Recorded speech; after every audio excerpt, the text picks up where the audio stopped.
Our final session, sustaining the future of automotive supply chains, the heroes of carbon zero. So, and just for the record, anyone who survived supply chain, the world of supply chain in the last 2 years is a hero in my eyes. But here we're going to focus on sustainability.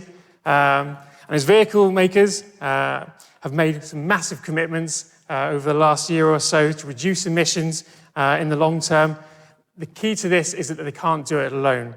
It requires every stakeholder across the value chain to play their part, and this is by no means an easy feat, especially not least with the chaos and global disruptions that we're experiencing right now. So joining me on stage for this final session, share some insights, innovations, and strategies that will help the car makers and the wider industry reduce emissions and achieve net zero supply chains of the future. I'd like to please welcome to the stage Andreas Enger, the CEO of Höegh Autoliners, please.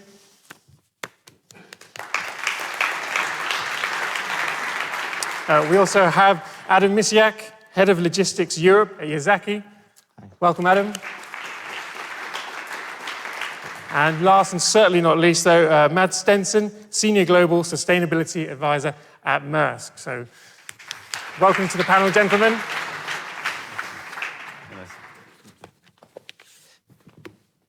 Please take a seat. So let's get straight into it, gentlemen. Pre-pandemic, sustainability was increasingly becoming a hot topic and dominating the conversations. Now material supply chain disruption topics are grabbing the headlines and entering the boardroom discussions. So given the challenges the extreme challenges facing supply chains right now, is sustainability still a key priority for the automotive industry? I mean, I would say clear yes to that. I mean, we saw, when we came out of the pandemic first time in a way, fourth quarter of 2020, we just saw that the focus on decarbonization accelerated among our customers. And we don't think that the supply chain issues as such has diluted that focus at all, actually. The focus is stronger than ever and it's getting stronger. Yeah, and I can just comment, that, 15 years ago, we already started to talk about CO2 emission and the constraints and, looking on the better way of doing the transport and, so I think yes, it is, and it's even more than before, yeah. Maybe just the fact that we have a session like this, and I've seen several of the other sessions here today, that sustainability is part of all the different talks, and it's mentioned quite a lot. That was not the case 5 years ago. Some tangible proof points could be that, for example, if you look at Maersk's top 200 customers, 2 out of 3 of them today have zero carbon targets, and a lot of them are automotive companies. Just last year, it was only half, and it's really growing exponentially. So we believe in a few years, maybe all will have those kind of targets, which mean that all need zero carbon supply chains at some point in the future. And people are starting to realize they need to act now in order to make it. Well, it's a relief to know that it's still a top priority. So we've got it on the agenda. So from my perspective, let's explore a little bit further, by looking at some of the key drivers right now shaping the road to net zero in Europe.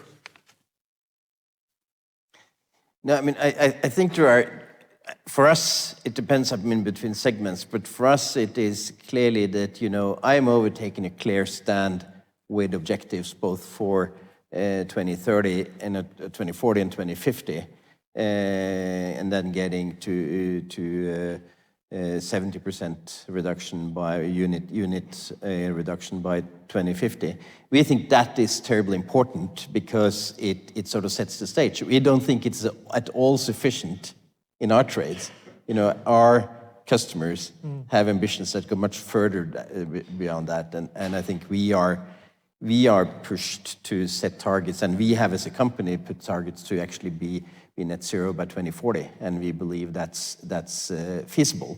But the fact that they're setting the stage, the fact that they're introducing these limitations on CO2 emissions through EEXI and the others that will actually establish a cost of not performing is quite important. And I think the one is not mentioned. I think the most important thing to accelerate decarbonization is carbon pricing. And with appropriate carbon pricing, it is actually feasible to do it quite fast. But carbon needs to have a price to drive the investments and the actions, required to get to zero. Yeah, interesting. And Adam, from your perspective, what's the balance of the internal drivers versus external drivers? Well, I think internal is very clear. We want to drive the CO2 emissions to the zero level.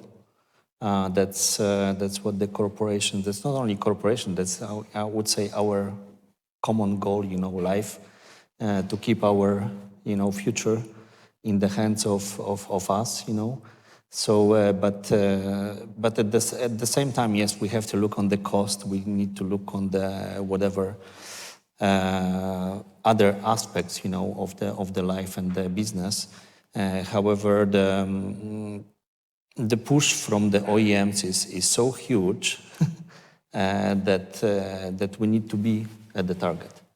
So I think it's not only that the tier one are pushing for being, green and innovative and ecologically free, but just, that OEMs, they want to show us, the same stuff, in the RFQs or whatever. Well, we face it every day, so. Yeah. And Mads, from your perspective, you've been leading Maersk's sustainability projects and been a key driver yourself behind the company's strategies. How have those conversations changed over the last kind of 15 years, both internally and then with your customers? Well, I've been working with sustainability for 15 years, and you could probably imagine it was very, very different 15 years ago. Today, it is board-level discussions, and it is board-level discussion in our company, more or less every board meeting. And we are talking big investments. When you look at the board of stakeholders, we are getting pushed by many stakeholders. You have regulators, and I'm sure that's the same for automotive companies and others in the supply chain.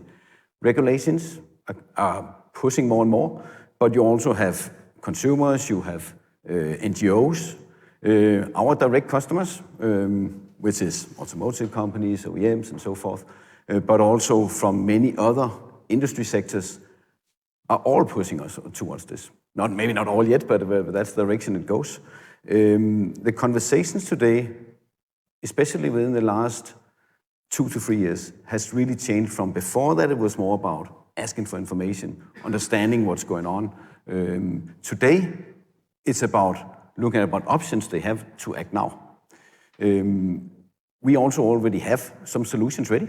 For example, what we call Maersk Eco Delivery, which is an option to sail on biofuels instead of sailing on conventional fuels. And we have seen a spike in that lately. And I think that's back to what we talked about in the beginning. Is this going away with the crisis we're in? We have been through a couple of crises. We even have a couple of crises at the same time. That's not the case what we have seen. Actually, it's exactly the opposite. Just the first 3 months of this year, we have seen more engagement of these kind of solutions than we saw all of last year. And over a 2-year period from 2020 to today, it's more than tenfold. So we see an exponential increase in this, and that goes with customers in many industry sectors. It's interesting to hear that the dial is turning even in the last couple of months. And getting a deeper sense of some of these customer conversations, is it customer demand-led, are they supplier innovation-led, or is it more sort of exploratory, as Matt mentioned perhaps a few years ago? No, I mean, they're a lot more than exploratory. And I think, when we have now ordered, firm orders on 8 ammonia and methanol-ready vessels, and we get lots of calls from customers wanting to discuss how they can get those vessels into their supply chain. So it's quite clear that it is a demand there. It's also a demand for biofuel, as you said. That's not the long-term solution because it's not scalable. But I was on board of one of our vessels doing their first port call on 100% biofuel last week, and we are able now to to deliver voyages on 100% biofuel for customers that want to, be a front runner. And those dialogues are going on, and they're becoming quite an important part of what we discuss. Yeah, well, let's delve on that. You've recently announced that investment into your fleet upgrade.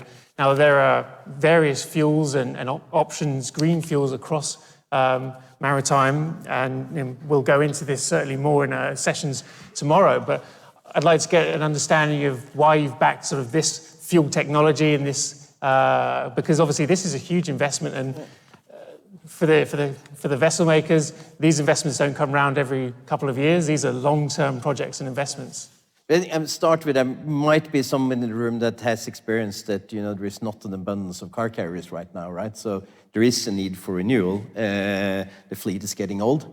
So we've, for the last couple of years, worked with our partners with, whether it's MAN on the engine side, DNV, that is very much into the decarbonization, eventually with the yards in China merchant industry, and worked on building flexibility into the vessels, because we need new vessels and we need those to be future-proof.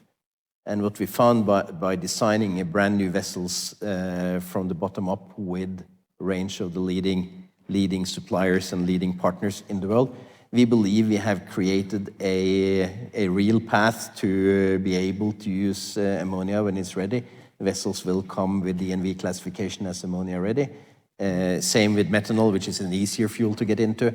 But we basically said that investing a little bit in creating that readiness is actually necessary for us to be able to justify $1 billion investment in vessels. Yeah. That being said, I don't think we could do that if we were not convinced that these vessels would also be productive and efficient and return their cost of capital even before we're fully able to run them carbon zero. So we're not making a bet on one single fuel, but we are preparing ourselves to be, the first in our segment of the industry to be able to offer large OEMs 100% carbon-free transport, and we think that is a position that is worth fighting for. Yeah, absolutely, and it feels like an opportune moment, perhaps for the ocean sector to be investing, performing well financially versus perhaps some other transport modes. And so, Mads, how important is it to balance this and ensure that road, rail, air freight are keeping pace with this change, with this innovation, also making these investments perhaps at a time that they're more challenged and purse strings are a little bit tighter? Yeah. We also invested in our ocean fleet, of course, and then I'll come back to the broader afterwards. We also have the first vessels coming into our fleet from next year and then the coming years, both small and large vessels that will be able to sail on green methanol. And I just want to add one thing, because Andreas didn't touch on it. I'm sure you agree with me. One thing is to get the asset, but the other part is to get the fuel. That's probably even a bigger challenge. The fuel is not available today. So we are taking a step to invest in assets. Andreas and his company is also, and a few others are also. And that's great, because that's needed. And we show it as a demand. That's a demand signal to those who need to boost the fuels. But getting that fuel requires big investments also. So we're starting to take off-take agreements for green methanol that can reduce emissions up to, for example, almost to 99%, depending on what green methanol you use. But it requires big investment to set up this. So that's why we need to look into long-term agreements and long-term off-take agreements on this. It's a massive challenge, and we need major amounts of fuel in ocean. If I look broader, none of our customers have a target to decarbonize ocean shipping. All of them have targets to decarbonize the logistics. It goes beyond ocean, of course. We are both in logistics and in ocean transport, and we are investing broader also. We will have the first we actually have the first electric vehicles in operation now. We'll get much more over the coming years, but also investing in decarbonized warehousing, sustainable aviation fuel for our aviation business and so forth. And we can see others also doing that, but you're completely right. There's a lot of investments that need to go into this across all the different segments. The goal for all segments, all transport segments, would be the same. They will be decarbonized. But the challenges can be different from transport segment or to warehouses or terminals or whatever you look at. We can bring a very good point. That was from the previous discussions about the perfect battery, technology and stuff like that. Well, we need to produce the energy to produce this battery. Yeah, we need to bring somewhere, the pollution and CO2 emission. And okay, whatever we can do in our logistics, stuff. I mean, either on the oceans, on the road, whatever. At the end, the last mile, yes, that's gonna be the good solutions to have the batteries that sustain, long time and will be very effective and very economical. But well, we have to produce this somewhere, yeah. So that's the question always, where this stuff is going to be produced. Okay, we're not going to produce it in the cities. That's a good point. And because in the cities, we're going to drive the zero, I would say, emission cars, with the electric cars. But somewhere else, we're going to produce this energy. I mean, it's not going to away. Yeah. Can I just add a little comment echoing Mats there, because obviously there is, I mean, what I've always called the sort of heavy lifting of the green transition, which is what we're talking about now, is immensely capital intensive. And that goes all the way from a renewable energy, to vessels in the fleet, to getting the fuels available and all those things. So that requires, I think, a broader set of more deep cooperation across, the entire sector and value chain to make that happen. The good news, though, is that, we have actually experienced, substantially better terms even on financing on our existing fleet after we started on this. And the interest from financial players in financing these types of assets is to us surprisingly high. Because, as a bank or a leasing company, you're exposed to the residual value at half-life of these vessels, and nobody wants to have exposure to a conventional vessel half-life 15 years down. So there is a lot of positive momentum, but it is so capital intensive that you need the financial community, and you need the regulators, you need the entire value chain to work together on this to actually make it happen. Yeah, absolutely. And perhaps we'll jump back to investment in a moment. But Adam, I wanted to come to you, and you're responsible for sustainability across Yazaki's logistics, from trucking, rail, air freight, ocean, packaging, your internal process as well. So where do you see, I've used this phrase before, where do you see the low-hanging fruit? And have you got some examples of some initiatives where you've been able to make some key gains in this area? Yeah, well, the low-hanging fruits are always, hanging low, yeah? So what we are looking is utilization of our equipment, utilizations of the trucks, how much, we can stack in the truck, how much we can put in the containers of the material, because we are not changing from one day to another our global presence. And, I would like to have my all suppliers in Europe, but I am not. And it will not be possible to be done, in one day. But can I fill my container better than today? Yes. Can I put, more in the truck? Yes. Can I do a little bit, more optimizations in terms of, what I put in my boxes or pallets, how I stack them and stuff like that. So that's my, and can I use the alternative, I would say,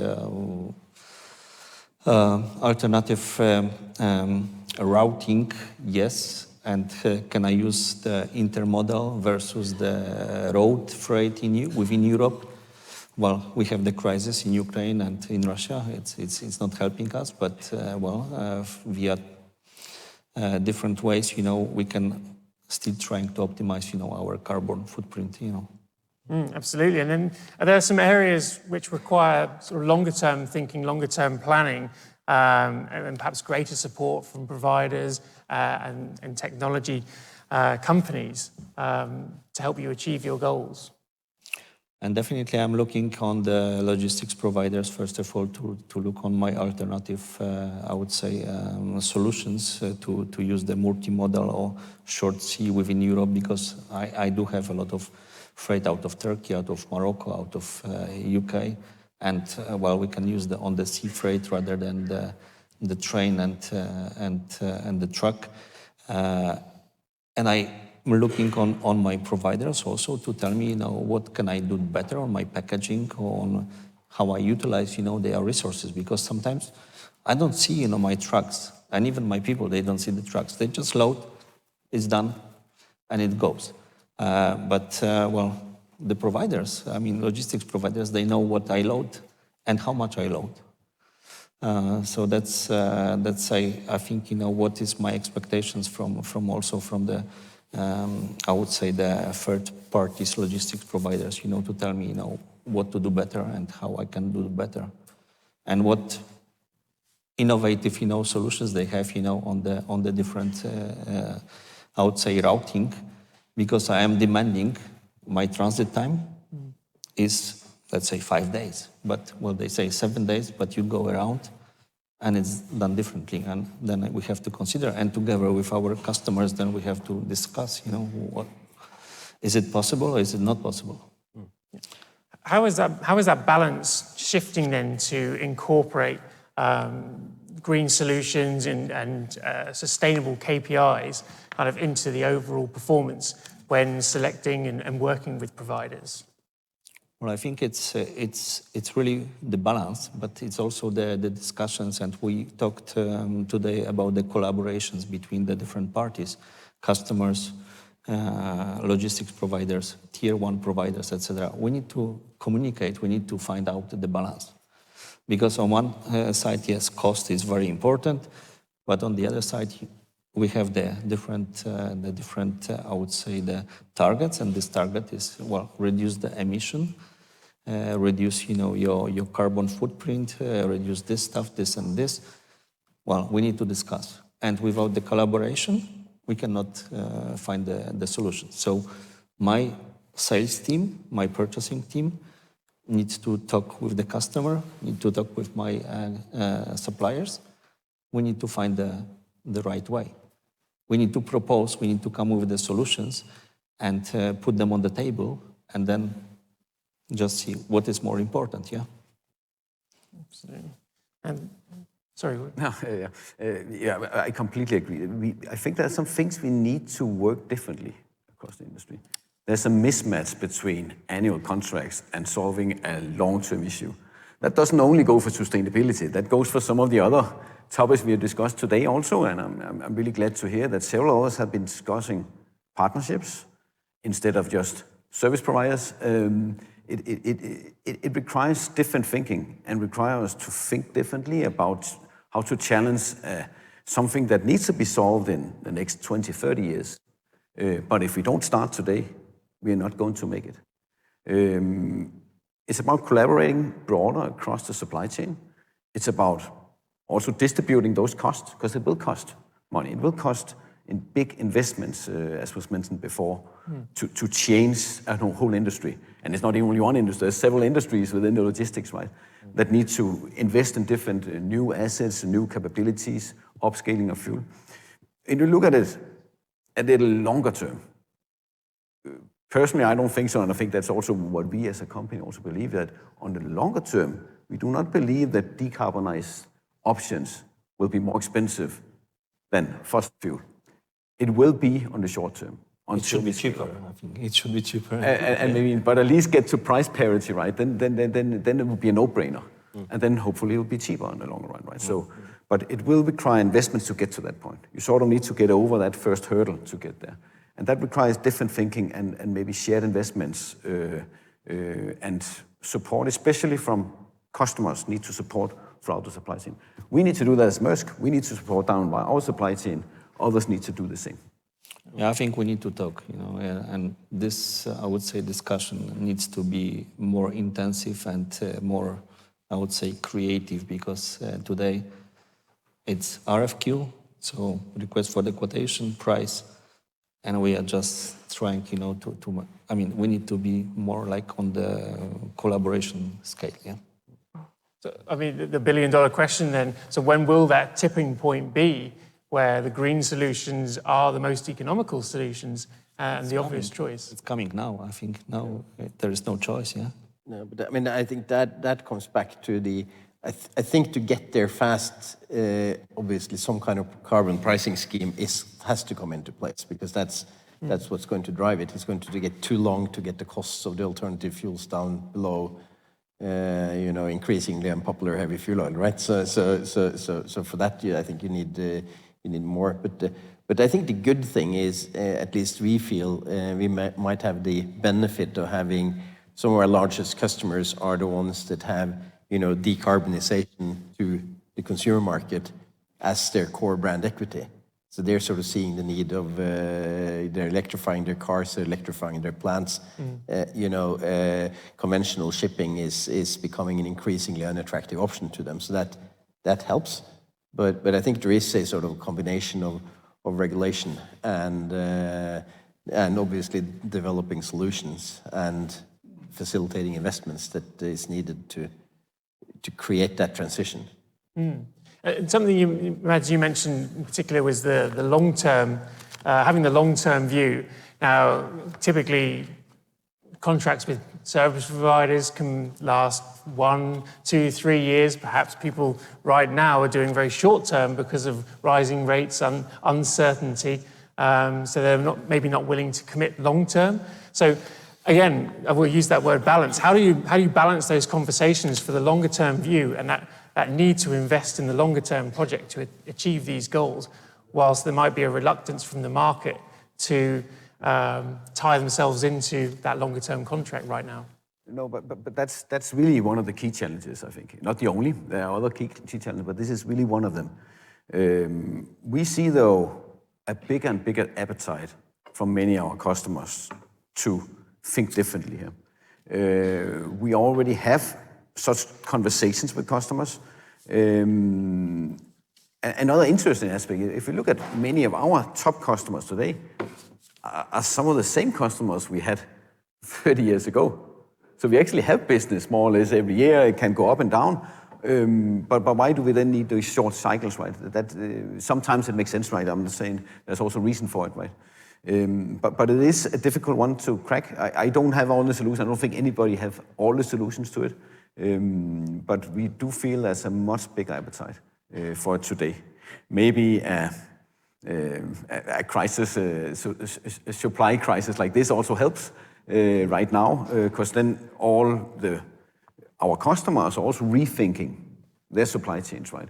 Yeah. For example, looking at the automotive, sort of in a perfect storm at the moment. There's so many different angles, EVs, supply chain shortage, and so forth. Regulations are kicking in. So that rethink of supply chain is probably already happening. And putting sustainability view into that could probably be a good way to do that. Think that into the process when you design it. But you can differentiate as well. One is price, one is CO2, one is the commitments. I mean, you can create. I mean, you can be creative and make the contracts a little bit different way. Just price is price. It's always gonna be important, or one of the most important. But then you can put it in the different brackets. And if we talk about the fuel price change that was mentioned, yes, we have to adjust. But if we look on the technical side of the contract and the, I would say, innovations and reducing the CO2 emission, objective, that's gonna be something that can be put also as a legal obligation, from both parties. Yeah. Yeah, I think that is an important one, because I don't think just having long-term contracts taking away the capital risk is, you can go somewhere that's not going to solve the problem. But I think there's a real commitments by OEMs, customers, to metrics that require them to basically use sustainable suppliers is helping, right? Because then at least you create a market for that. So having the metrics in place, having commitment to them, and really making sustainability a part of the selection criteria, which I think you have in other ESG areas, right? It's not acceptable to basically rely on child labor in mines, and sort of there are many of those things, like and you need to get it to a point where at least the customers for us, the OEMs, commit to the fact that emitting excessive levels of carbon or polluting the seas is not an acceptable cost of or measure to reduce the cost of your deep sea shipping, right? Yeah, absolutely. Maybe adding one thing there. I do not disagree at all, but there is one challenge that sometimes innovation is needed, and it's difficult to measure innovation, right? It's difficult to measure something that needs to happen in 10 years. So I think you also need to add to that aspect that OEMs and other cargo owners would need to support those companies who have the same vision, who have the same long-term goals, and start to reward something that's maybe different than what you can put into a spreadsheet. I know it's difficult because how do you do that? But it's about talking more strategies. See where you match. Do you have the same vision? How can you get there together? Is that collaboration aspect would need to be in there as well? Yeah, but being very practical at the end, well, somebody has to pay the bill, yeah? So Adam, how much visibility do you have of your suppliers' CO2 footprints? How challenging is the tracking, recording of the information of the lower tiers, your 3s, 4s, 5s? Does that exist yet? Well, we have started the program. So for what we call the scope 1, according to the regulations, we are trying to look on that very closely. On the scope 2, which is the logistics and all the, I would say, external transport, we have defined our own tool. We have in the market the obvious tools to buy and also to measure it. And I think right now the corporations, I would say, not corporation, but the Yazaki family is trying to get it, consolidated. And I think we are at the stage, let's say, 80% where we should be, to capture the I would say the emission and our exposure. And I think in probably 5 months from now, we would be able to say that what we are doing. I mean, in certain businesses already in logistics, we already have the comparisons, what we've done last year, what we have done this year. And we see that by using for example, the intermodal solutions, we saved so many trees. So it's working, yeah. It's very serious. But getting a metric, I mean, that is, both on, proper carbon reporting that is verifiable, and also getting, proper metrics on carbon avoidance, I think is absolutely essential to make this work, right? Because we need to, even if there is a willingness to pay and willingness to do something, it has to be, linked to a metric that allows us to prove that we deliver what we promise, and allows the customers to see that they actually get what they pay for, right? And obviously allowing regulators to tax in an appropriate way when you get there. Yeah. In the certain countries, yeah. So in terms of standardization of the tracking and tracing, is that in place yet? Or are there different I don't think models? there is standardization, because you have, the diversity of the production and the locations it's so different, and even if we are talking about European Union regulations, but then you have the shipments out of the European Union and from Asia and from the United States, and it's very difficult I would say, to make the standard. But I think the goal is, yes, let's do the standardization. The target is to go to zero, yeah? But mainly the building blocks of the standards are in place, right? Through IMO, through other sources, but getting it all the way to something that works and is reliable and verifiable is some way to go. There's work going on to develop those standards, right? There will actually be an ISO standard coming out soon, how you calculate emissions for logistics. And it's built on something that's called GLEC standard, which is available today, that says Global Logistics Emission Council. So there are some standards out there that can be used, but they're not fully taken up yet. And the systems the companies need to really use those, that many are still working on that, right? But some of it is available. And I also think we should not use it as an excuse not to act, not to have all the numbers ready. Some of it is ready, some of it is still being built. Because it's possible to act now. But of course it needs to be backed up with this. Work is going on, but we could probably speed that up.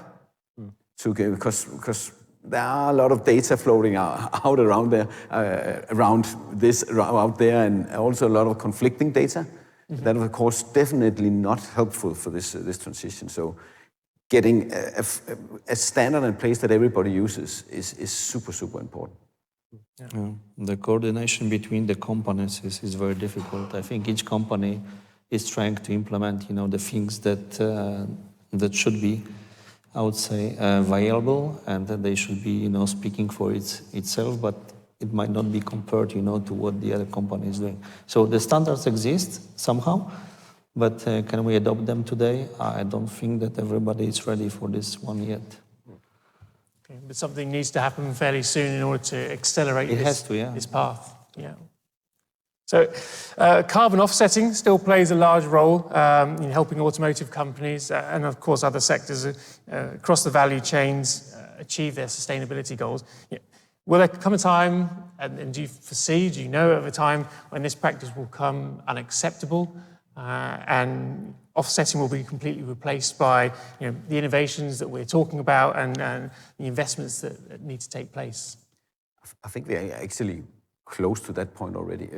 For example, I mentioned in the beginning that 2 out of 3 of our largest customers, and you can see a similar pattern when you go to other large companies, have what's called these science-based carbon targets, which in principle mean you need to be at 0 2040, 2050 or something like that, depending on where you set your target.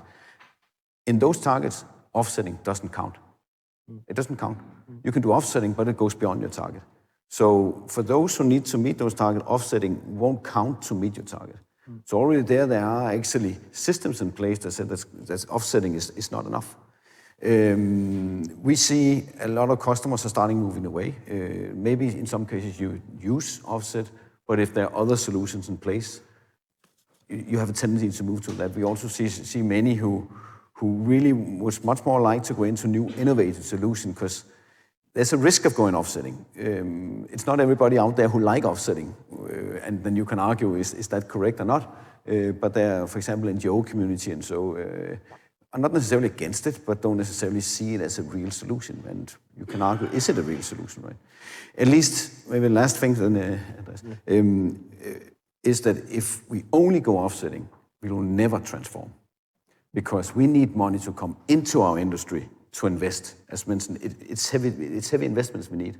If you offset outside the industry, we will never make a transition. So it's important to balance that.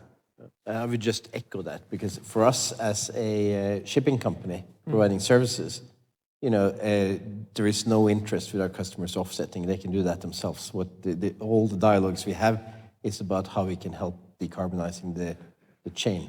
Because offsetting, as you say, that's a gap fill exercise. The only ones that adds value in that is the ones that actually create verifiable offset mechanisms. But for us as suppliers, it's about taking carbon out of the supply chain. It's not about making clever financial schemes for the accounting purposes. Absolutely. So clearly there's some innovations, there's plenty of initiatives taking place, helping us along this way on this path to net zero. But maybe taking one step back, a supply chain, as the panel, do you expect supply chains to change kind of dramatically over 5, 10, 15 years? Perhaps I'll come to you first, Andreas. In terms of shipping lanes, global trading routes, do you expect those to change? From what you're seeing? If you ask me, we would like some immediate changes of shipping lanes out of a certain couple of ports around the world. But talking about long term, shipping lanes will reflect the global trade patterns, right? So I think that will follow. And yes, there will be evolution, but at least the way we see the automotive industry, you will You will have a number of, manufacturing hubs. There will be sort of supply chains built around them to the markets. Yes, it will shift, and I think there were some numbers from IHS, or call it S&P now, right? That possibly some of the vehicle logistics out to China will increase, some other markets. So, I mean, there will be some changes, but we don't foresee fundamental shifts in our type of trade lanes. But if it is, it will be because the world trade patterns change, which they will gradually over time, but not dramatically in our view. Or hopefully not dramatically, because that would be a result of some geopolitical things that we don't want. There's enough of those issues right now. Well, I don't want to wish, very bad, to the logistics industry, but I believe we need to bring the localizations, into the equation, because that's what is now happening. I mean, it's not only fuel prices, it's not a pandemic, it's everything that happens, shows that, well, we need to be somehow self-sufficient within the regions, at least. So I think it's been, discussed for many years, but I think it's more now in the process to bring back, some of the productions and some of the, I would say, things that we thought that we can make cheaper, in Asia or somewhere else, Africa, whatever. But we want to bring them back because the logistics is killing us. Yeah. Something that's interesting, since the beginning of the pandemic, the supply chain, there's been plenty of bottlenecks. There's probably been a greater reliance on things like air freight in order to keep supply chains going, in order to keep the businesses flowing. And yet this is at odds with sustainability goals and plans. Air freight is typically a higher emitter of emissions compared to other transport modes. I don't think anyone would have seen this continued disruption going into a third year. And we all hope that it doesn't go into a fourth year, but how long can this kind of happen before that becomes unacceptable? And again, we really have to rethink the supply chain model. Mads. A couple of things to that. First of all, I don't think anybody air freights for fun, right? Air freight is more expensive and it also emits much more carbon. You do it because you need it. And in disruptive times, you might need it. I don't think many companies are transferring into air freight and continue with air freight. We see a lot who try to avoid it. Maybe you actually have a tendency that from a carbon point of view, you try to avoid it maybe even more, but you will need it sometimes. And that will probably continue. You will need air freight with the supply chains of today.